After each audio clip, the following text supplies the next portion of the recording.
사람 몸 받기 힘드나 지금 받고 있으며 불법 듣기 힘드나 지금 듣고 있으니 이 몸 받은 금생의 제도 못되면 언제 또 생을 받아 이 몸이 제도했으냐. 스스로 부처님께 기하여 받들어 모시고 원하건대 중생들과 더불어 대도를 제득하여 무상의 뜻을 바라겠노라. 스스로 법에 기하여 받들어 모시고 원하건대 중생들과 더불어 깊이 경장에 들어가 지혜를 받아같이 하겠노라. 스스로 승가에 기하여 받들어 모시고 원하건대 중생들과 더불어 대인들을 통리하여 모든 것에 막힘없도록 하겠노라. 무사하고 심심한 묘법은 백천만급이 되어도 만나기 심이드나 나는 지금 보고 듣고하여 얻을 수가 있었으니 원하건대 부처님의 진실한 뜻을 획득하여 받들어 모시겠노라. 나무아미타불 나무아미타불 나무아미타불. 오늘 주제는 한국불교예요. 지금 한국불교의 가장 대표적인 종단이 조계종이거든요. 그리고 또 하나가 태고종입니다. 이게 어떻게 생겨났으며 어떻게 된 건지 이런 얘기를 하려고 합니다. 먼저 한국불교 얘기를 하려면은 중국불교 선종에 관한 얘기를 하지 않으면 안 돼요. 중국에서 선종이라고 하는 것이 생겨나게 된 것은 달마대사 때부터입니다. 달마대사는 중국의 5호 16국 시대, 한나라가 망하고 삼국시대가 열리죠. 유비, 조조, 송건 하는 삼국시대가. 그리고 나중에 위나라에서 황희를 찬탈한 사마이가 중국 전역을 통일하면서 진나라가 세워집니다. 서진이라 그러죠. 그런데 팔왕의 난으로 인해 가지고 세력이 약화되면서 다른 이민족들이 침입을 해와요. 그래서 진나라는 남쪽으로 도망을 칩니다. 남쪽에 동진이라고 하죠. 그 위에는 5의 오랑캐 부족이 16개의 나라를 세우고 흥하고 만개했다. 그래서 5호 16국 시대 그럽니다. 5호 16국 시대가 끝나서는 남북조 시대인데 엄밀하게 말하면은 남북조 시대 때 양무제가 있거든요. 그때 달마대사 얘기가 보이죠. 어쨌든간 선종이라고 하는 거는 달마대사에 의해서 창건된 불교 종파라고는 하나 이게 사실은 불교인지 아닌지는 한번 좀 따져봐야 될 문제가 있어요. 달마대사의 사상을 갖다가 가장 잘 표현하고 있는 것이 소실육문이라고 하는 거예요. 소실육문이라고 하는 거는 뭐냐면은 소실이 소실산입니다. 달마대사가 머물던 곳이 소림사거든요. 소림사가 숭산에 있어요. 그런데 숭산 안에 소실산이라는 산이 있습니다. 숭산 안에 있는 소실산에 소림사가 있어요. 그래서 이것을 소실육문이다 그러는데 달마대사의 사상을 가장 잘 표현하고 있다고는 하나 저자가 달마대사인지는 몰라요. 그래서 작자미상으로서 전달되는 것인데 어쨌든 간 이게 달마대사 사상을 가장 잘 표현한다라고 하는 겁니다. 소실육문의 첫 번째는 신경송이에요. 신경송이라고 하는 거는 반야신경 알죠? 반야신경을 개성으로 해설해 놓은 겁니다. 신경송이라고 그래요. 그 다음에 두 번째가 파상론이라고 하는 게 있습니다. 이 파상론이라고 하는 거는 말 그대로 상을 파한다 이거야. 모습을 파한다 이거야. 가장 파상론을 대표하는 말이 뭐냐면은 관심, 일법, 총섭, 재행이라고 하는 말이에요. 다시 말해서 마음에 한 법을 관하면은 모든 행을 다 총섭한다. 모든 행을 다 거둔다. 이런 소리예요.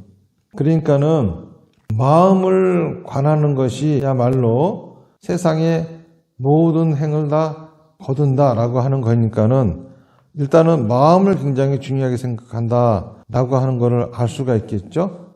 그리고 이제 이종입이라고 하는 게 있는데 이거는 조금 이따 얘기할 거고 안심법문이라고 하는 게 있어요.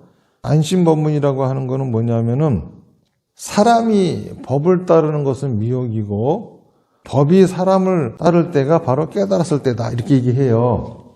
무슨 말이냐 하면은 사람이 법을 따른다고 하는 거는 우리가 외부로부터 여러 가지 자극을 받아들이죠. 거기에 이를 이비하는 거야. 다시 말해서 기쁜 일이 생기면 해빌레 하고 웃고, 괴롭고 힘든 일이 생기면은 울고, 이렇게 외부의 자극에 의해 가지고 자기가 흔들리는 거는 미혹이고, 기쁜 일이 생겼던 슬픈 일이 생겼던 누가 나를 욕을 하고 누가 나를 칭찬하건 간에 마음은 항상 흔들리지 않아야 깨달은 상태다. 이런 소리입니다. 그 다음에 6번째가 오성론이에요. 수행이라고 하는 거는 무념무상의 경지에서 해야 된다는 소리야. 다시 말해서 항상 명상하고 있을 적에는 아무런 생각이 없어야 된다는 거야. 6번째가 뭐냐면은 혈맹론이라고 해가지고 마음에 불성이 있다 이거야. 이 불성을 깨달으면은 부처가 된다. 이런 소리예요. 자, 그러면은 이런 얘기들이 불교적인 관점에서 보면은 얼마나 터무니없는 말이 안 되는 소리인지 그거를 제가 지금 설명하려고 합니다. 불교라고 하는 거는 석가모니 부처님이 깨달음을 얻으시고서 당신의 깨달음의 내용을 사람들한테 전파시키면서 시작된 종교예요. 그러니까는 도대체 석가모니 부처님이 뭘 깨달으셨는지 그 깨달음의 내용이 굉장히 중요하죠. 석가모니 부처님이 스스로가 고백을 하십니다. 열반에 드시려고 할 적에 어떤 제자가 찾아와서 부처님한테 여쭤보죠. 나는 깨달았다고 하는 사람들을 많이 만나봤고 부처가 되었던 사람들을 만나봤습니다. 그런데 전부 다 엉터리였습니다. 석가모니 부처님 당신조차도 엉터리라고 한다 하면은 나는 집으로 돌아가겠습니다. 이제 더 이상 스승을 구하지 않겠습니다. 그러니까 부처님이 이렇게 말씀하세요. 깨달음을 얻고 얻지 않았고는 하나 중요하지 않다. 부처가 되고 되지 않았고는 하나 중요하지 않다. 중요한 것은 무엇을 깨달았냐라고 하는 것이다. 내가 깨달은 깨달음은 8정도다. 8정도를 깨달았으면은 올바른 깨달음이고 8정도를 모르면은 깨달았다 해도 깨달음도 아니며 부처라고도 할 수도 없느니라. 그러니까는 석가모니 부처님의 깨달음은 뭐죠? 8정도야. 자, 그러면 8정도라고 하는 내용이 도대체 뭐냐? 이게 굉장히 중요하죠. 이거는 석가모니 부처님이 출가하신 목적과 상통해야 됩니다. 석가모니 부처님이 처음에 출가하신 것은 동서남쪽의 문으로 나가서 늙고 병들고 죽은 사람을 보고 왜 사람은 늙고 병들고 죽느냐고 물어봤더니 윤회하기 때문이래요. 윤회는 왜 하느냐 그랬더니 업이 있기 때문입니다. 업이 다 없어지면 윤회도 하지 않는데요. 그래서 업을 없애려면 어떻게 해야 되느냐 그랬더니 출가해서 수행해야 된대요. 그래서 출가해서 수행하신 거거든요. 그런데 출가해서 수행했지만은 그 방법으로는 업을 없앨 수 없음을 아셨어요. 그래서 고행을 그만두시고 당신만의 명상에 들어가시죠. 그래서 알아내신 것이 8정도입니다. 자, 그러니까 뭐죠? 업을 없애려고 출가를 하셨는데 업을 없앨 수 없었기 때문에 당신이 새롭게 업을 없애는 방법을 찾아내신 게 8정도죠. 자, 그러면 업이라고 하는 거는 뭐죠? 생각과 말과 행동이 업이에요. 그럼 8정도에는 생각과 말과 행동을 어떻게 해라. 이 내용이 들어있어야 돼요. 그렇기 때문에 8정도에는 정사, 정어, 정업. 바르게 생각하고 바르게 말하고 바르게 행동해라. 이 내용이 들어있는 거예요. 그러면은 바른 생각이라고 하는 거는 뭐냐? 자기 생각이 바른 생각이죠. 남의 생각은 모르거든. 자기 생각은 알 수가 있어요. 그럼 바르게 말하고 바르게 행동하는 거는 뭐냐? 자기 생각을 잘 말하고 행동하는 거예요. 그럼 잘 말하고 행동한다고 하는 건 뭐냐? 원하는 환경이 만들어질 수 있게끔 자기에게 보다 더 유리한 환경이 될 수 있게끔 말하고 행동하는 것을 잘 말하고 행동한다라고 하는 거죠. 그래서 이 8정도를 중도의 가르침이다 그럽니다. 쾌락에도 빠지지 않고 고행에도 빠지지 않는 중도의 가르침이다.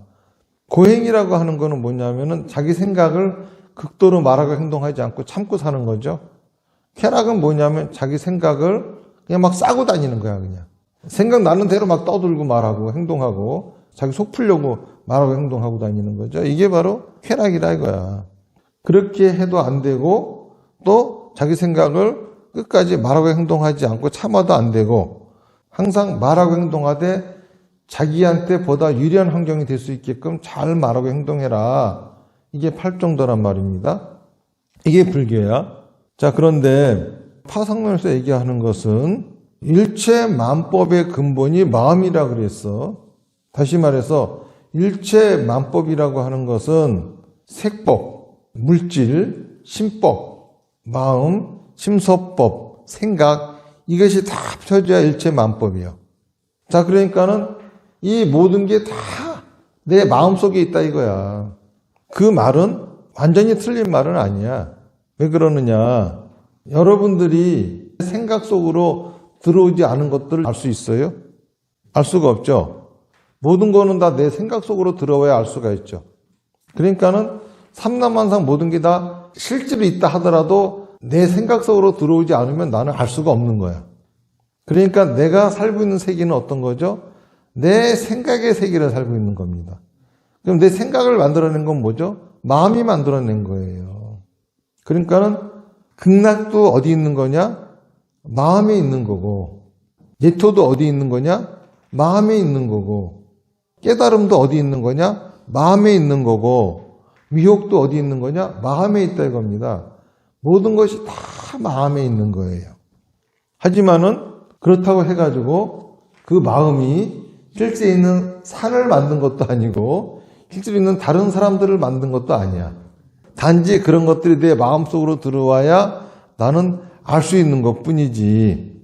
그러니까는 일체 만법의 근본이 마음이다 라고 하는 거는 내가 알 수 있는 거는 내가 살고 있는 세상은 마음이 만든 내 생각의 세계를 살고 있다는 소리지. 이거를 그 이상으로 생각하면 안 돼요. 그런데 마음을 관하는 것이 모든 행을 거둔다라고 하는 것은 옳지 않은 소리죠. 왜? 모든 것들이 다 마음이 만들어냈다고 하나 그거는 내 생각만 만들어낸 거지 다른 사람의 생각의 세계도 만든 건 아니고 또 실제로 있는 현상 세계를 만들어낸 건 아니에요. 다시 말해서 산이 있고 들이 있고 하늘이 있고 구름이 있고 주변 사람들이 있고 여러 가지 것들이 있습니다. 이런 정보들을 감각기관이 받아들여요. 안입이 설신이 받아들인다 이겁니다. 자, 그러고 나면은 마음이 이 받아들인 정보를 가지고 분석을 합니다. 그래서 판단을 해. 내가 지금 어떤 상황에 놓여 있는지. 이게 바로 생각이에요. 근데 중요한 거는 사람들마다 다 마음에는 무명이 있어가지고 각자 판단한 게 다 다르다라고 하는 겁니다. 다시 말해서 똑같은 거를 보고 듣고 느끼고 했음에도 불구하고 모두가 다 똑같은 생각을 하는 것이 아니라 각자 다른 생각을 한다고 하는 거예요. 그러면은 마음이 만법의 근본이라고 하면은 그 사람에게나 그런 거지. 그 사람의 마음이 만든 세계가 모든 사람들한테 다 적용된다고 하는 것은 있을 수 없는 일이에요. 불교의 핵심은 자기 생각을 잘 말하고 행동하는 겁니다. 그런데 마음이 만든 게 전부 다 확실한 거라고 하면은 잘 말하고 행동하고 어쩌고 할 것도 없어. 전혀 불교하고 맞지 않는 소리예요. 단지 불교에서도 너희들이 사는 세계는 다 마음이 만든 세계야. 그렇기 때문에 각자의 마음에는 무명이 있어가지고 각자 다르게 세상을 만들어 놓고 있기 때문에 자기 생각을 밖으로 내놨을 적에는 서로 충돌이 생기니까는 그런 줄 알고 내 생각이 그런 것이지 다른 사람 생각도 그렇다는 생각하지 말고 잘 말하고 행동하라 라고 하는 게 포인트인데 그 포인트는 어디다가 내다 버리고 우리가 살 수 있는 세계는 마음이 만든 생각의 세계밖에 없어. 이 소리만 하고 있어요. 그 소리를 왜 했는지에 대한 생각은 전혀 없고 그 다음에 안심법문이라고 해가지고 자 보세요. 밖에 어떤 자극이 들어오든지 말든지 나는 항상 마음이 여여해야 된다 이거야. 집안에 자식들이 굶어 죽고 자기 마누라는 개고생하고 있고 그런데도 아버지란 사람이 그걸 보고도 자기 마음이 여유하게 항상 편안하게 있으면 됩니까? 미친놈이지 그거.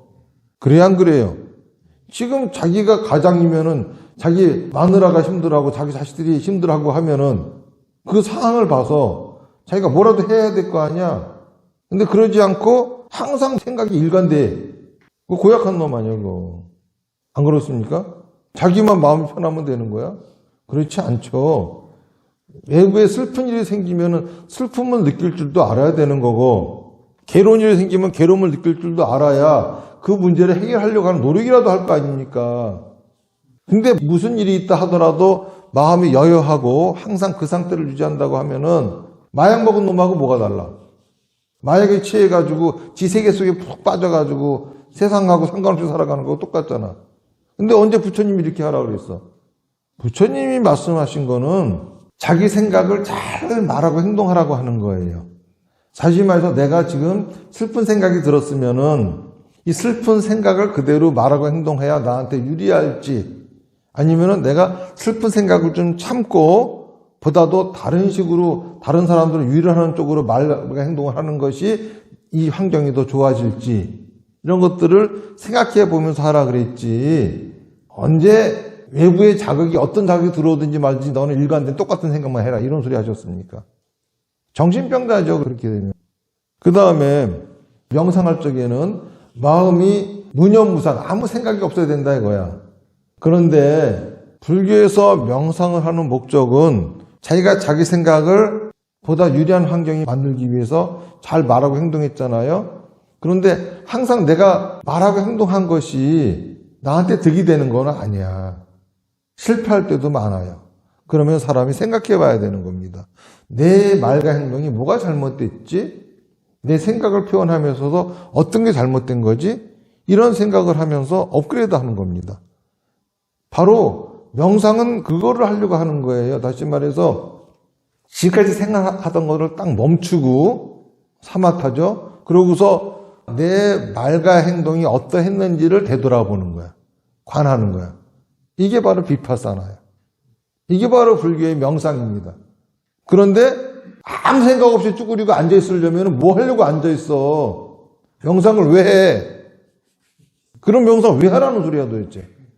이 불교입니까 이게? 그 다음에 또 하나, 마음이 본래 불성임을 깨달으면 부처가 된다 그래요. 자, 그러면은 보자고. 불성이라고 하는 거는 뭐냐 하면은 부처님의 성품이에요. 모든 중생들에게 다 불성이 있다라고 하는 말은 무슨 소리냐? 하늘이라고 하는 게 있어요. 자, 하늘은 항상 변하죠. 똑같은 모습을 한 적이 한 번도 없어요. 그리고 하늘은 하늘이 아닌 것과 떨어져서 존재해 본 적이 한 번도 없어. 항상 하늘은 하늘이 아닌 것과 함께 있어. 이거를 연기라 그래. 하늘은 하늘이 아닌 것과 관계를 맺고 있다. 연. 그리고 항상 변화하고 있다. 기. 연기법이에요. 이 연기법을 부처라고 하거든. 그런데 이거를 우리가 내 생각 속으로 집어넣으려면은 변화하고 있는 채로 하늘을 생각 속으로 넣을 수가 없어. 몇 년, 몇 월, 며칠, 몇 초 하늘 해뿌리고 나면은 그것도 지나갔어. 어떻게 집어넣어? 그러니까는 하늘을 내 생각 속에 집어넣으려면은 변화를 정지시켜야 돼요. 그리고 하늘을 내 생각 속에 집어넣으려면 하늘이 아닌 거하고 관계를 끊어버려야 돼. 그래야 하늘이라고 하는 개념이 내 생각 속으로 들어올 수가 있어요. 그러니까는 연기법을 부정했죠. 근데 그렇게 해서 들어온 내 생각 속의 하늘은 여전히 변화하고 있는 하늘이고, 여전히 하늘이 아닌 것과 관계가 떨어지지 않은 하늘이야. 그러니까는 우리의 마음 속에도 연기의 성품이 들어있으니까 이게 가능하지 않느냐. 그래서 불성이라고 하는 거예요. 자, 그런데 불교에서는 부처가 된다라고 하는 게 뭐냐 하면은, 먼저 소승불교에서의 깨달음을 얻었다라고 하는 거는 8정도를 깨달은 거예요. 그런데 아까 얘기한 것처럼 마음속에 연기의 성품이 들어있다고 하는 걸 깨우친 게 8정도를 깨우친 겁니까? 무슨 상관이야 그거하고? 전혀 불교하고 하나도 맞지 않아요. 그런데 인도 바라문교 버마이럴 사상이라고 있는데 거기에서는 이런 비슷한 사상이 있어요. 다시 말해서 우주의 모든 근본 원리는 브라흐만이다. 그 브라흐만은 모든 것들에게 다 들어있다. 그걸 아트만이다. 아트만이 자기가 브라흐만임을 깨달으면은 이게 바로 깨달음이다. 이런 것처럼 만약에 브라흐만을 부처라 그러고 아트마는 북성이라고 한다고 하면은 그 사상이지 이게 어떻게 불교의 사상이야. 그 다음에 이종임이라고 하는 것이 있는데 이거는 다 떠들면은 너무 시간이 길어지니까는 그만 얘기를 하고 어쨌든간 이 소실육문이라고 하는 것이 선종의 근본적인 가르침이에요. 그런데 보다시피 불교하고는 아무 해당 사항이 없는 얘기입니다. 이 주장이 맞고 틀리고를 따지는 것이 아니라 이들이 자기들이 석가모니 부처님의 가르침을 행하고 있다고 하니 하는 말이에요. 이거를 불교라고 하니 이거는 불교가 아니라고 하는 거예요. 그런데 이러한 달마의 가르침은 해가에게, 승찬에게, 도신에게, 홍인에게 전달이 됩니다. 그러고 나서 홍인 문화에서 신수와 해능이 나와요. 그래서 신수가 북종선이 되고 해능이 남종선이 됩니다. 남종선이 흥기해가지고 육조 해능의 가르침만이 지금 선종으로 남아있어요. 해능 밑에는 여러 제자 중에 남학회양이라고 하는 제자하고 청원행사라고 하는 두 제자가 가장 제자들을 많이 만들었어요. 그런데 남학회양이라고 하는 제자 밑에 마조도일이라고 있어요. 마조도일의 제자 중에 백장회해라고 있었어. 이 백장회해 스님이 백장청규라고 하는 것을 만들어요. 이건 뭐냐 하면은 산속에서 자급자족하는 거야. 신도들의 시주물을 걷지 않고 자기들끼리 일하면서 먹고 사는 거야. 이 선종에서는 신도들한테 보시를 권유하지 않고 자기들끼리 농사져서 먹고 사는 게 큰 미덕이야, 이게. 그런데 이거는 부처님의 가르침에 위배되는 얘기죠. 부처님은 뭐라고 말씀하셨냐 하면은 닭발에서 먹고 살으라 그랬지 스스로 생산활동 하지 마라 그랬어. 근데 자급자족한다고 하는 거는 생산활동을 한다는 소리잖아. 부처님의 가르침에 맞지 않는 짓이에요. 중국에 불교가 전래되었는데 전한 시절에 전래가 됐어요. 그런데 불교가 조금 이제 발전하고 하던 이런 시기는 5호 16국 시대입니다. 5호 16국 시대에 성륵이라고 하는 왕이 불도징이라고 하는 스님을 떠받듭니다. 이 불도징이라고 하는 스님 덕분에 중국의 한족들의 출가가 허용이 돼요. 그러면서 도안 스님이니 이런 여러 스님들이 유명한 스님들이 나오게 되는데 어쨌든간 성륵이 왜 불도징 스님을 모셨느냐 하면은 그 스님이 도수를 부리기 때문이야. 그러면서 중국 불교는 황제를 위해서 스님의 역할은 복비로 주는 거야. 돈 많은 사람들, 계급 높은 사람들도 황제처럼 그런 거 자기도 누리고 싶겠죠. 그러니까는 스님들한테도 나도 좀 해주세요. 이거를 또 민중한테까지 퍼주면 이게 민중화 불교래. 복비로 주는 게. 그러면서 보시라고 하는 명목하에 황제가 금원을 하사하는 거야. 그러니까 한마디로 중국 불교는 돈 많은 사람들 밑에 기생해서 붙어 먹고 사는 불교지 민중들한테 불교를 가르치는 것도 아니고 민중들한테 돈 받는 이유도 보시라고 하는 명목으로 돈을 하사받는 것도 다 빌어주는 스님이 빌어줘야 되는 거야. 빌어줄 줄 모르면은 그거는 스님도 아닌 거지. 이런 식의 중국 불교예요. 그리고 처음에 불교가 들어왔을 적에 도교인 줄 알았어, 중국 사람들은 불교가. 뭐 그것도 상당한 빌어주는 불교하고 영향이 되죠. 그런데 어쨌든간 당나라 때 불교가 가장 흥성했는데 중당쯤에 당나라의 그 무종이 패부를 합니다. 패부를 할 적에 아주 불교를 말살시켜버려. 거의 사찰도 없애버리고 승려도 거의 없애버려요. 도교를 숭상하느라고. 그런데 유일하게 살아남은 게 선종이야. 얘네들은 산속에서 자기들끼리 돛다고 살거든. 다시 말해서 백장회 스님의 백장청규로 인해서 그 덕분에 그거를 다 면하고 산속에서 자급자족하면서 살았기 때문에 자생력이 있어서 자빠지지 않은 거예요. 요것만 살아남는 거예요. 어쨌든간 중국 사람들은 처음에 불교를 알기를 도교인 줄 알았어. 그러다가 5호 16국 시대 남북조 시대가 되면서 불경이 많이 번역이 되어지고 하다 보니까는 중국 사람들도 아, 불교는 도교하고 다르구나. 이거를 알게 돼요. 이때쯤에 우리나라에도 불교가 전래됩니다. 그러니까는 여기는 처음부터 불교가 독요인 줄 아는 불교가 전래된 것이 아니라 중국인들이 처음으로 진짜 불교를 만났을 적에 불교가 전래돼요. 그러면서 신라시대 때는 진짜 대승불교가 존재를 합니다. 그런데 이 대승불교가 있을 적에 중국으로부터 선종이 들어와요. 그게 가시산파의 도의스님이에요. 도의스님은 마조도일의 제자인 서당 지장스님에게 법을 배웁니다.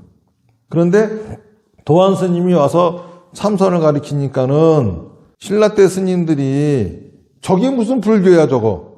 불교를 알고 있는 입장에서 보면은 저거 미친 짓이 그런 저거. 그래서 저거는 마군이라고 하면서 아까 내가 소실육문 얘기했잖아요. 하나도 불교적인 게 없어. 불교를 모르면은 그게 그럴싸하게 보이겠지만은 불교를 알고 보면은 그게 엉망진창이라고 하는 걸 알 수가 있거든요. 그래가지고 도의스님이 산속으로 쫓겨 들어가요.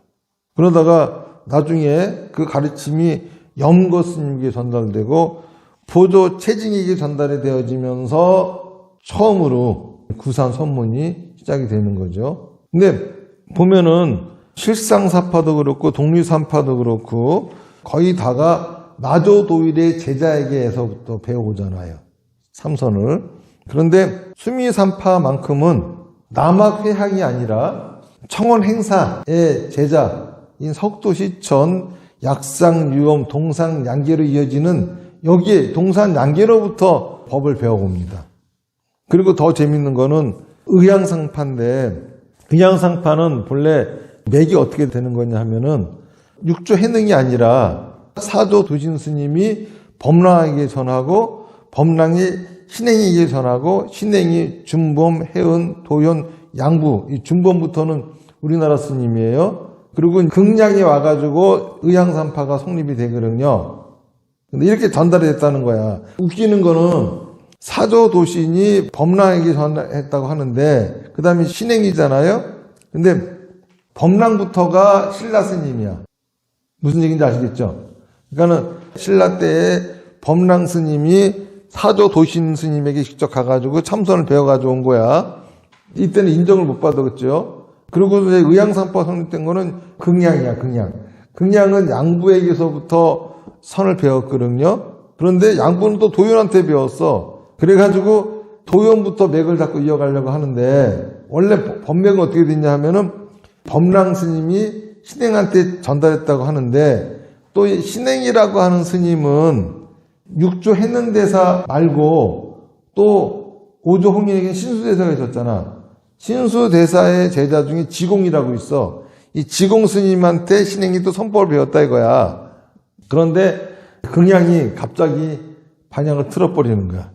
마조도일의 제자 청주 신강에게 해소 스님이 배웠고 해소 스님이 도원 스님한테 전달했고 양부 극량 이래가지고 갑자기 또 여기는 육조 해능에 연결이 되는 거죠. 이렇게 되면서 구산 선문이 신라 때에는 대승불교가 있을 적에는 처음에 가지산파의 도의스님이 들어왔지만은 그리고 사조 도신 때부터 이미 선종이 들어와 있었지만은 맥을 못 쳐요. 불교가 아니었기 때문에. 그러다가 신라 스님들이 인도에서 있는 불교가 궁금하거든. 그래서 중국, 인도 갔을 적에 이미 그때는 대승불교는 없어지고 금강승 불교가 생겨났을 때예요. 그러면은 소승, 대승, 금강승은 뭐가 다르냐? 소승불교는 부처가 되는 건데 부처가 된다라고 하는 건 뭐냐면 팔정도를 깨닫는 거예요. 그럼 아라한가를 얻는 거예요. 대승불교는 뭐냐 하면은 팔정도를 나 혼자 깨닫자는 것이 아니라 모든 사람들이 다 그걸 깨우쳐 실천하지 않으면은 나는 부처가 아니다. 그래서 대승불교에서는 부처가 될 수가 없어. 보살밖에 못 돼. 그런데 금강승이 우리는 대승보다 더 뛰어나대. 왜? 대승불교는 보살밖에 못 되지만 지들은 부처가 된다 이거야. 그런데 그들이 부처가 된다라고 하는 거는 뭐냐? 깨달음을 얻었다는 느낌을 받는 거야. 깨달았다는 경험을 하는 거고 부처가 되었다는 것을 느끼는 거고 부처가 되었다는 걸 경험하는 거야. 이러면 부처가 된다 이거야. 그러니까 전혀 팔정도가 상관이 없는 짓을 하는 거예요. 이거는 불교가 아니야. 그리고 그것도 또 자기가 깨달았는지 자기 경험이 맞는지 안 맞는지 스승한테 인가를 받아야 돼. 이런 식의 사고방식으로부터 나온 게 밀교고 선종인 거예요. 그러니까 대승이 아닌 금강승이야 이거는. 그런데 인도에도 대승불교는 없어져 버리고 이 금강승만 남아있다 보니까는 밀교가 신라에도 들어옵니다. 그러면서 신라불교는 망해요. 그러면서 구산선문이 일어나더니 나중에 고려 때에 대각국사 의천 스님이 천태종을 만드니까는 보족자 진우 스님에 의해 가지고 조계종이 만들어지는 거예요. 물론 조계종이라는 종명은 없었지만은 그 전에도 이 구산선문을 조계종이라고 부르기는 했어요. 원래 우리는 종이라고 없었어요. 무슨 종 이게 아니었어. 신라 때는 통불교였거든. 그런데 고려 때의 광종이 과거를 실시하면서 승가고시를 해요. 그러니까 스님들도 이제 고시에 패스해야 스님 하라 이거야. 그러니까 스님도 시험 봐서 스님이 되는 건 국가고시를 봐야 스님이 되는 거예요. 그러다 보니까는 스님들이 볼 수 있는 과목이 정해져야 되잖아요. 그래서 이제 화엄업, 법화업 이런 식으로 업이라고 불렀어. 학종이에요, 학종. 종파가 아니라. 그러다가 나중에 고려시대 중엽에 천태종이 만들어지니까는 구산선문이 연합을 해가지고 조계종이 된 거예요. 그러면서 여러 종단이 생기는데 11종이 돼요. 그러다가 조선시대에 들어가니까는 태종이 11종을 7종으로 합쳐요. 원래 이 오봉사는 시흥종의 사찰이었어. 시흥종은 사실은 어떤 교리를 갖고 있는 종단인지 모르는데 중국에도 없는 종파 이름이에요. 그리고 자료에 의하면 시흥종하고 조계종은 산명을 따라서 종명을 삼았다 그랬어. 산 이름을 갖다가. 근데 조계산은 중국에 있는데 시흥산은 한국에 있어. 그러니까 시흥종이 그 산명을 따다가 시흥종이 됐다 이거예요. 그런데 11종을 7종을 하실 적에 시흥종의 사찰이 10개가 남아. 전국의 사찰을 다 없애서 127개의 사찰만 남기는데 그때 시흥종은 10개의 사찰을 남겨. 그때 오봉사가 있었던 거고요. 그러다가 세종대왕이 천태종, 조계종, 총남종 이 세 개를 합쳐가지고 선종이라 그러고 나머지를 합쳐가지고 교종이라 그래. 그래서 선종 본찰 18개, 교종 본찰 18개, 36개 절만 남겨요. 그 중에서 오봉사가 남는 거야. 다시 말해서 지금의 전국에서 사찰들이 엄청나게 많잖아요. 근데 옛날부터 내려온 절은 36개밖에 없어. 대한민국 전국에. 그 중에 하나가 오봉사야. 큰 절이지. 그리고 30본산제가 실시가 되거든요. 그 중에서 그 남은 36개 절 중에 30본산이 시작이 되는데 6개는 빠지는 거니까는 오봉사도 본산급 불국사나 통도사나 하고 뭐 별 다를 바 없는 절이란 소리예요. 우리나라에 절이 그렇게 많아도 옛날부터 내려온 절은 고려 이전부터 있었던 절은 33개밖에 없었다는 거야. 남북한 다 합쳐가지고. 큰 절이지. 어쨌든가 교종, 선종으로 바뀌어요. 그러다가 연산군이 승가고치도 실시도 안 하고 절을 갖다 아주 개판을 삼아. 조선시대 때 유일하게 세조만이 불교를 발전시켰던 왕인데 세조가 원각사를 세우잖아요. 원각사를 다 없애버리고 거기를 기생들하고 술 먹는 데로 삼아버리고 그 원각사가 지금 어디야?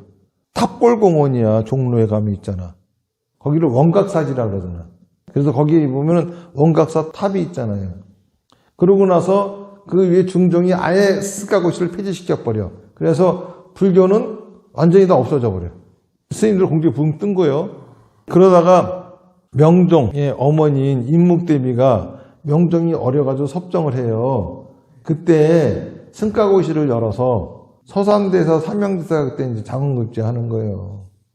그러고서 봉선사를 교정본찰, 봉은사를 선정부찰, 그래서 선정교정을 다시 부흥시키는데 이미 망가져버린 거는 다시 부흥이 안 돼. 그래가지고 그 다음에 아예 없어져 버리면서 산증불교가 되거든요. 그러면서 서산대사가 산문수업이라고 하는 거를 만들어요. 산문수업이 뭐냐 하면은 참선, 간경, 주력 세 가지를 수행한다 이거야.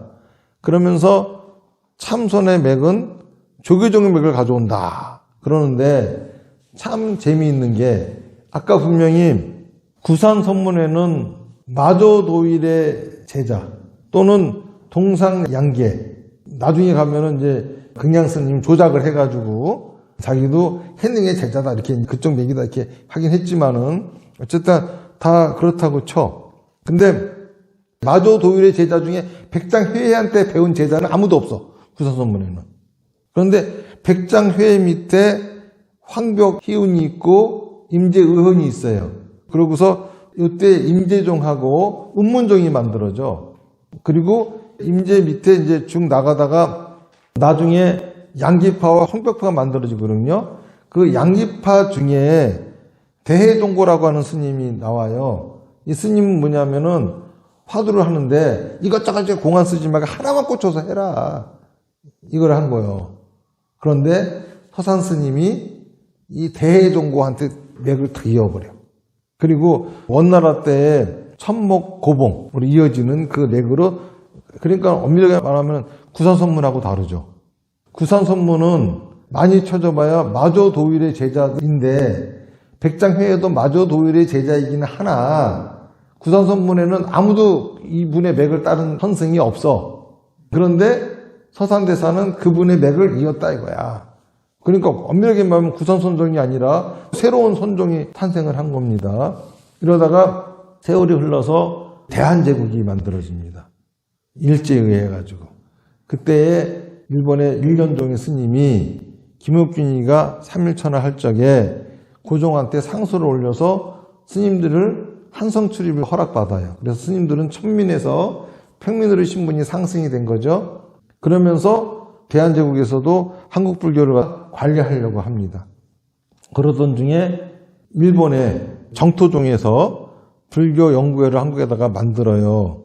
여기에 스님들이 와서 공부를 하다가 야, 이거 정토종 색을 빼고 우리만의 종을 만들자. 그래서 원종이라고 하는 종단을 만들어요. 이때 원장의 종종이었던 이 회강이라고 하는 스님이 한일합방이 됐거든. 한일합방이 됐더니 뭐가 문제냐 하면은 일본 불교는 대우를 받는데 조선 불교는 그냥 잘못하면은 죽임을 당할 수가 있단 말이에요. 그러니까는 일본의 조동종이 가가지고 서로 연맹을 체결을 해. 그래서 조동종이 한국의 원종을 뒷배를 봐주는 걸로. 그런데 이거를 뒤늦게 조선에 있는 스님들이 안 거야.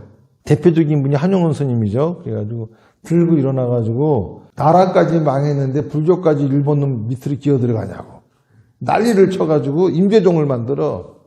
그러니까는 결국은 한국 불교는 아무런 세력이 없다 보니까는 총독에 의해 가지고 그냥 망가뜨려 버리십니다. 그러니까 처음에 그 이해강 스님 뜻대로 했으면은 어느 정도 좀 길을 폈을 텐데 그래서 이제 임재종도 사라져 버려요. 그러고서 33 본산 이게 이제 실시가 됩니다. 그러다가 해방이 됐는데 이승만 대통령이 결혼한 스님은 대처승은 다 친일파다. 다말을 7번이나 발표해요. 근데 그 말이 안 되는 게 한용운 스님 같은 경우는 결혼하라고 스님한테 장려를 했어. 그리고 그분은 결혼까지 해가지고 딸같이 나셨어. 그 외에도 독립운동한 대부분의 스님들이 결혼한 스님들이거든. 그런데 어떻게 대처승을 친일파라고 일방적으로 몰아붙여? 그때 비구승은 한 300명에서 500명 정도.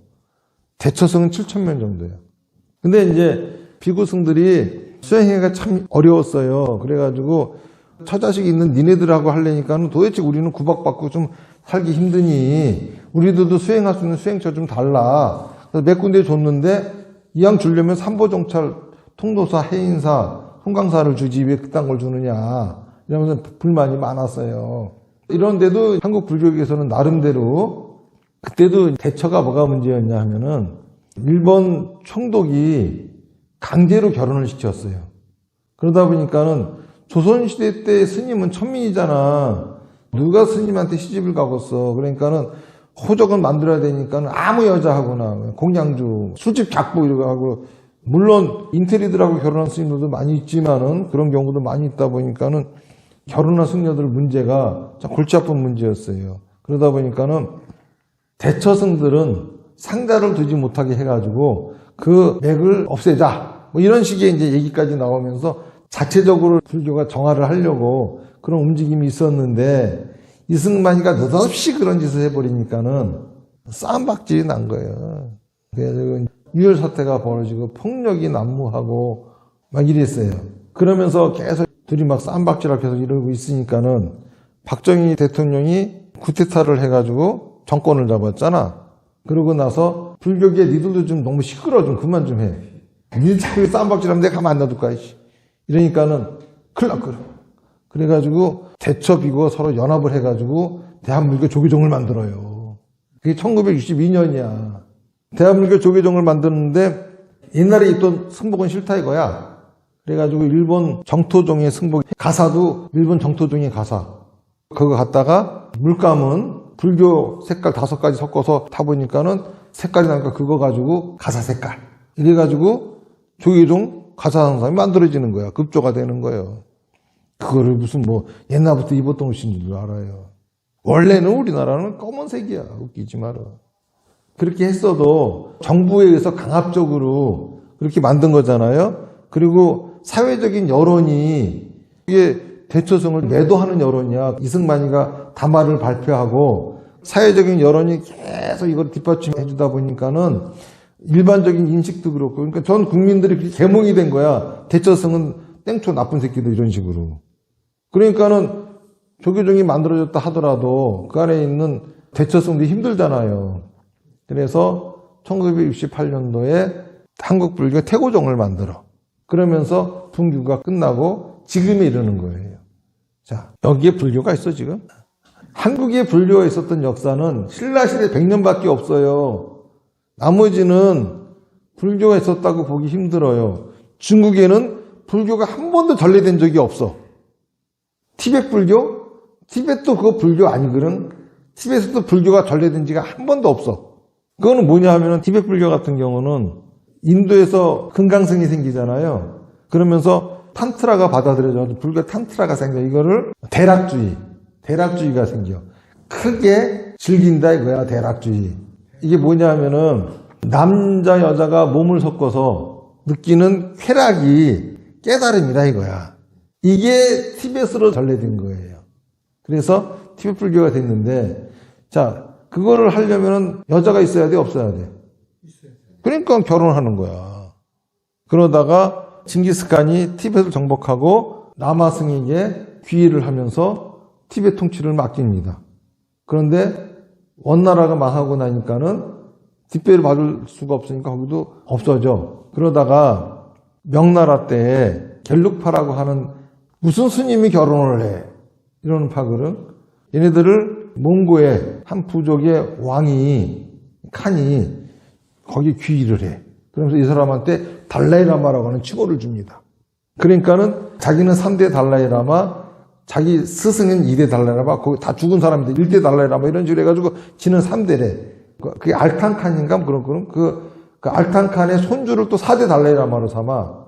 그러고서 5대 달라이라마가 탄생을 하는데 5대 달라이라마가 몽고의 세력을 얻어가지고 다시 티벳을 통일을 시킵니다. 그러고 나서 그전에는 결혼했으니까 자식이 있었잖아. 그래서 대를 이어갔는데 이제는 니도 결혼도 안 하는데 어떻게 대를 이어갈 거야? 그랬더니 환생을 한대, 자기들은. 이게 무슨 불교입니까? 이 멍청한 대한민국 불교도들은 달라이라마 존재해가면서 거기다 뭔지도 모르고 그러고 돌아다니는데 이게 무슨 불교야 이게. 불교 경전을 읽으면 다 불교야. 불교 사상이 있어야 불교지. 부처님 경전 읽고 목탁 치면 다 불교야. 하는 짓이 무당 짓이면 무당이지 그게. 단지 스리랑카는 섬이었기 때문에 대승의 영향, 금강생 이런 거를 안 받았어요. 그래서 그냥 원래 데라바다 불교가 그대로 유지가 돼 있었어. 여기서 미얀마, 동남아시아 그쪽에는 11세기경 인도에서 불교가 멸망할 때 금강승이 들어가서 거기도 개판을 쳐놓는데 스리랑카의 스님이 한 분이 가가지고 바간을 세운 왕이 그 스님한테 귀의하면서 데라바다 불교를 바꿔버렸어. 그러면서 동남아시아에는 데라바다 불교가 전파가 된 거거든. 자, 그러니까는 금강승이 자꾸 지들이 대승이라고 하는데 얘는 대승 아니야, 금강승. 생각을 해봐요. 아니, 조계종이 어떻게 대승이야? 대승이라고 하면은 사람들하고 함께 해야 되는데 산중에서 자기 혼자 돛 닦는 게 무슨 대승 불교야 그게. 그런 걸 누가 대승이라 그래. 그러니까 지금 여기서 내가 대승불교를 피고 있거든요. 지금 전 세계 어디에서도 대승불교에 대해서 얘기하는 사람은 나밖에 없어요. 다른 사람들은 대승이라 얘기하지만 다 금강승을 얘기하는 거지 대승을 얘기하고 있는 거 아니에요. 그러니까 여러분들이 배우고 있는 불교가 뭔지 정확히 알고, 그리고 지금 현재 한국 불교가 어떤 건지 알고서 태왕사에서 승려 생활을 해야 되지 않을까, 그런 생각을 합니다. 하지만은 이런 소리는 신도들한테 해주면 재미없어서 안 들어. 이게 어디가 들을 수 있는 얘기가 아니야, 이런 얘기. 나니까 이런 얘기 해주는 거지. 이런 거 아는 사람도 없어, 별로. 그리고 지금 우리 절이 포교가 안 되는 것이 그 조계종이 불교인 줄 아니까는 문제들이 전부 다 그거하고 다르다고 그러는 거고. 그 보살승은 원래가 머리 길러도 되고 깎아도 되고 결혼해도 되고 안 해도 되고 양복 입어도 되고 안 입어도 되고 그런 거 하나 중요하지 않아. 고기를 먹고 안 먹고 술을 마시고 안 마시고 하는 게 중요하지 않아. 그런 거는 대승불교하고 아무 상관이 없는 거야. 우리는 보살승이라고. 근데 저것들이 그냥 감히 보살이라는 말이 대승불교 스님을 부르는 말인데 여자 신도들한테 자꾸 보살이래. 그리고 무당들 보고 보살이라고 그러고. 그러니까 내 입장에서 상당히 열받는 소리죠. 우리가 보살이지 왜 신도가 보살이야. 여자로만 태어나서 절에 다니면 나 보살이야. 이것도 지금.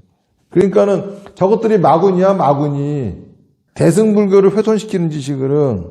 여자 신도를 보고 보살이라고 부르는 거는 대승불교를 비방하는 짓이에요, 이거는. 그러면서 자기들이 경전에 나오는 큰 죄를 짓는지를 모르고 함부로 여자들 보고 보살이래. 뭐 질문 없죠? 나무아미타불 연불열편하겠습니다. 시작. 나무아미타불, 나무아미타불, 나무아미타불, 나무아미타불, 나무아미타불, 나무아미타불, 나무아미타불, 나무아미타불, 나무아미타불. 성불하십시오.